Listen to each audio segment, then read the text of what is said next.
Olá pessoal, eu sou Marcondes Pessoa, médico veterinário, bem-vindos ao canal. Esse canal ele tem o intuito de falar um pouquinho sobre anestesiologia veterinária, né? A gente vai trazer aqui diversos conteúdos voltados para anestesiologia e hoje a gente vai falar sobre os planos de Guedel, né? Que são os planos de anestesia geral. E a gente vai começar falando um pouquinho sobre o contexto histórico, né? Sobre como foi criado esse plano e os primeiros insights, digamos assim, que levou Guedel a elaborar essa teoria, que é chamada também de teoria dos 4 estágios da anestesia geral. Ele começou lá em 1908, quando ele se formou com louvor na universidade, e aí depois de se formar ele começou um período de atuação na clínica geral, que foi feito no Hospital Municipal de Indianópolis. Então, durante esse período, ele aprendeu a administrar principalmente o éter e o clorofórmio. E durante essa administração, ele começou a observar ali nos pacientes algumas marcas nos olhos. Então, ele começou a correlacionar essas marcas com a profundidade da anestesia. Então, depois desse período, ele acabou se alistando, né, como oficial médico no Exército e participou da Primeira Guerra Mundial pelos Estados Unidos. Então, nessa época, ele se queixava muito da falta de pessoal mais especializado, né, na anestesia, e ele acabou criando, por conta dessa falta de pessoal ali mais especializado na anestesia, uma escola de treinamento. E nessa escola de treinamento ele ensinou uma abordagem mais sistemática de monitoração mesmo da anestesia pelo éter. Então, já nesses anos, ele utilizava uma tabelinha que permitia ele fazer a avaliação da profundidade da anestesia com base principalmente na frequência respiratória, na movimentação dos olhos, na constrição das pupilas e na capacidade do paciente de engolir. Então, a partir desses resultados que ele observava, ele registrava tudo numa planilha e ele acabou deduzindo, né, uma abordagem ideal para praticar anestesia de uma forma adequada e articulou isso em 4 estágios, que são os 4 estágios da anestesia geral, os 4 estágios do plano de Guedel, que a gente vai ver detalhadamente agora cada estágio dele. E aí ele só publicou isso em 1937. Bom, antes de falar do estágio 1 propriamente dito, é importante lembrar que os 4 estágios eles dependem do nível de depressão do sistema nervoso. Então, o reconhecimento dos sinais característicos de cada estágio após a administração dos fármacos que você está utilizando, ele vai permitir justamente avaliar essa depressão do sistema nervoso. Então, a gente vai avaliar se foi atingido ou foi insuficiente para poder realizar aquele procedimento. Então, você administrou o fármaco e você vai monitorar para avaliar o nível de depressão do sistema nervoso. Então, quanto mais ele se encaminha do estágio 4, então mais deprimido o sistema nervoso vai estar, né? 1, 2, 3, 4. Então, mais próximo do 4, mais deprimido o sistema nervoso vai estar. Então, a divisão entre esses 4 estados ela não é fixa, não é uma coisa ali bem fixa, né? Então, vai ter variação individual, principalmente a depender da medicação para anestésica que você está utilizando, né? Qual é a droga que você está utilizando ali, a oxigenação do paciente, né? A própria retenção de CO2 vai influenciar o estado físico do paciente mesmo, ele vai modificar os sinais neuromusculares. E tudo isso ele acaba influenciando, por isso que essa divisão entre estágio 1, 2, 3 e 4 ela acaba não sendo fixa. Bom, e agora, entrando propriamente no estado 1, a gente pode dizer que o estado 1 é o estágio de analgesia ou desorientação. Então, ele inicia com a indução, né, da anestesia até a perda da consciência. Então, ele vai ser aquele estado de movimento voluntário, que é um intervalo de tempo entre a administração do fármaco que você está utilizando ali para anestesia até esse paciente ele perder a consciência. Então, nesse estado, a gente tem muita liberação de adrenalina. Então, por conta disso, a gente vai observar muita taquicardia, vai observar midríase. E aí, com o aproximar do estado 2, né, você observa que o animal ele se torna mais atáxico.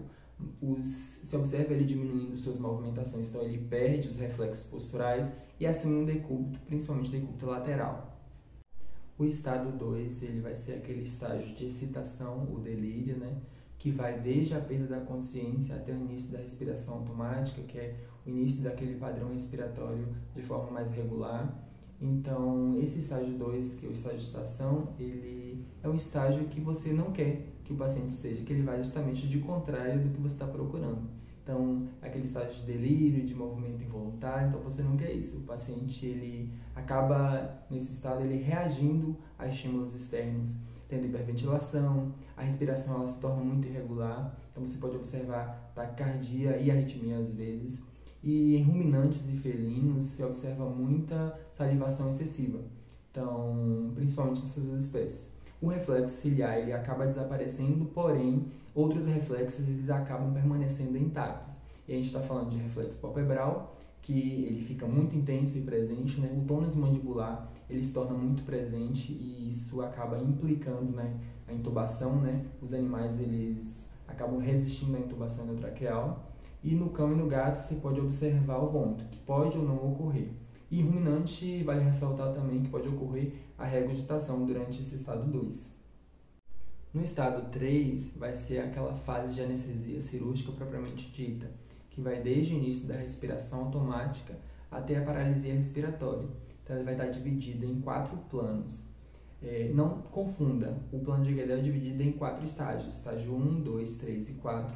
E esse estágio 3 é dividido em 4 planos também, plano 1, 2, 3 e 4. E na literatura você também pode encontrar com outra nomenclatura, como anestesia cirúrgica superficial, média e profunda, que corresponde à mesma coisa do estado 3, aos planos 1, 2, 3 e 4, né? Então, esse estágio de anestesia cirúrgica ele vai ser caracterizado principalmente pela perda da consciência, com uma progressiva depressão dos reflexos. Então, vai ocorrer relaxamento muscular, a ventilação ela se torna mais regular e também mais lenta, e a gente vai ter perda aqui principalmente dos reflexos, né, de deglutição e de vômito. No plano 1 do estágio 3, ele vai desde o início da respiração automática até que tenha cessado ali os movimentos do globo ocular. Então, tanto os reflexos palpebrais ele vai ser perdido, como também o reflexo de deglutição vai desaparecer. Então, a gente vai ter ou não, né, um movimento acentuado do globo ocular, e o reflexo, né, caracterizado pelo fechamento da pálpebra após fazer ali uma estimulação da conjuntiva, ele também vai ser perdido. Aqui no plano 2, ele vai desde o início da cessação dos movimentos do globo ocular até o início da paralisia dos músculos intercostais. Então, nesse plano 2, o que você observa vai ser o reflexo laríngeo, ou aquele reflexo de deglutição, ele vai ser perdido. O reflexo da pálpebra, né, após você fazer a estimulação da córnea, ele desaparece. E o que você observa muito vai ser o aumento da produção da secreção lacrimal. Esse aumento da secreção lacrimal, ele podemos dizer que acaba sendo um sinal, não vamos deixar como algo que sempre vai ocorrer, mas de você avaliar se a anestesia ela está numa anestesia leve. E a respiração ela vai ser automática e regular, vai ter um movimento, né, de respiração profunda em resposta à estimulação ali da pele, que vai desaparecer. Esse plano ele é muito desejado quando você vai fazer cirurgia e se utiliza relaxante muscular durante a anestesia. Já no plano 3, a gente vai desde o início ao término da paralisia dos músculos intercostais. Então, começou a paralisia dos músculos intercostais, até o final da paralisia ele vai estar no plano 3. Então, a respiração diafragmática ela vai persistir, mas vai ocorrer ali a paralisia desses músculos intercostais de uma forma progressiva. As pupilas ela acaba se dilatando, né? O reflexo da luz ela é abolido, o reflexo laríngeo que foi perdido no plano 2 ainda pode ser iniciado caso tenha ali um estímulo doloroso, né, durante o procedimento. E a gente pode dizer que esse plano 3 ele acaba até se tornando ideal quando você não está utilizando, por exemplo, relaxante muscular, como a gente falou do plano 2. Então, ele acaba até sendo adequado quando você não está utilizando esse tipo de relaxante. E aqui no plano 4, que é o último plano do estado 3, ele vai desde a paralisia intercostal completa até a paralisia da musculatura diafragmática. Então, o animal ele vai estar em apneia. Então, vai ter ali perda do reflexo corneano, a presença da pupila ela vai estar ali centrada e bem dilatada. E aí ele já se encaminha para o último estado do plano de Guedel, que é o estado 4. Então, que vai desde o animal parar de respirar até a morte propriamente dita. Então, aqui o sistema nervoso do paciente ele vai estar extremamente deprimido. Como a gente falou, os estados eles vão se encaminhando à medida que o sistema nervoso ele vai se deprimindo. E aqui, esse sistema nervoso ele está extremamente deprimido. A apneia ela vai prevalecer, o animal não está respirando, a pupila ela vai estar extremamente dilatada, né, e os músculos relaxados. E aí, logo em seguida, vem a parada cardíaca, que vai surgir justamente depois do estado de apneia. A pressão ela vai descer para valores muito inferiores, que a gente considera os valores de choque. O tempo de repressão capilar está diminuído ali, como eu falei, a pupila dilatada, esfíncter anal de bexiga ele vai estar completamente relaxado. E esse é um estado que pode ser muito perigoso, mas ele ainda pode ser revertido se você, por exemplo, cessar ali a administração do fármaco volátil que você está administrando e, por exemplo, voltar a realizar a ventilação nesse momento. Então, ele pode encaminhar o paciente para a morte se você não interferir rapidamente. A gente vai ver que o plano de Guedel serve para nos nortear nessa monitoração, assim como outros parâmetros, outras avaliações. A monitoração ela acaba sendo um conjunto de coisas, um conjunto mais complexo, né, de coisas, não só a avaliação através do plano, aqui na anestesia geral que a gente está falando, mas a gente vai trazer em outros vídeos mais conteúdo voltado para a monitoração anestésica.